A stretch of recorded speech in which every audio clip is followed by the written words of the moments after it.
Et à propos de commerce, on entend souvent qu'Internet est en train de tuer les boutiques de proximité. Est-ce vraiment un fait établi? Regardez l'enquête de Christelle Méral, Loïc Delamornay et Tatiana Daligo. Dans bien des cas, au contraire, la toile est une opportunité, une occasion de rebondir pour ceux qui savent s'en saisir. Au cœur de Limoges, la maison Bessac vend des chapeaux de père en fils depuis près de 60 ans. Des casquettes, des bonnets, des chapkas et surtout des bérets. Vous voyez, on le casse un petit peu devant.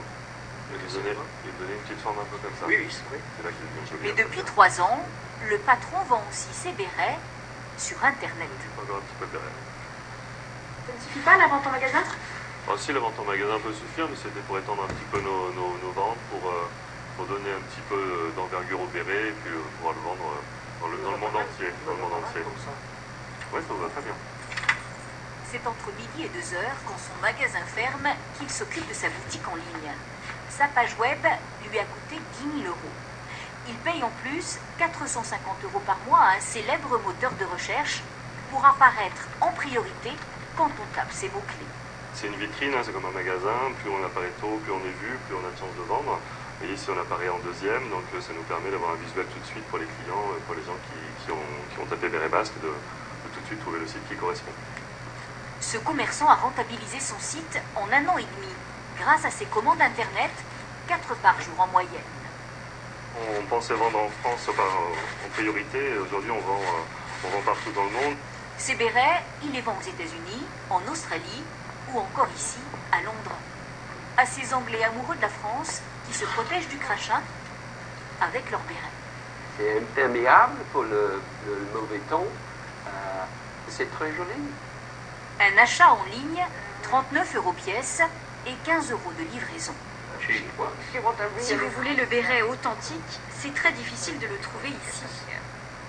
En France, librairie, petite boutique de thé, marchand de souliers se lance sur Internet. Le e-commerce est-il devenu indispensable pour les enseignes de centre-ville? En France, seule une boutique sur 10 a un site internet qui lui permet de vendre ses produits en ligne. C'est beaucoup moins qu'en Allemagne ou en Grande-Bretagne. Car la vente sur Internet est parfois compliquée. Le gérant de cette droguerie vend des produits d'entretien d'autrefois, difficiles à trouver en grande surface.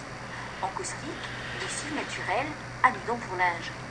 20 000 articles qu'il a fallu référencer sur le site de la boutique, un an de travail. Bon Manu, on a une forte demande sur ce produit-là. Le patron a dû embaucher ce spécialiste informatique.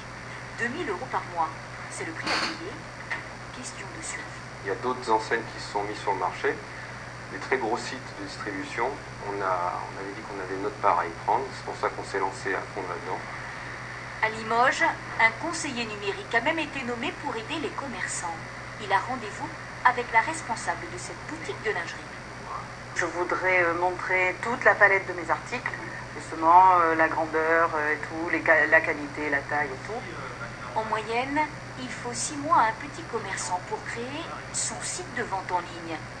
Mais tous sont unanimes, un site web booste les ventes.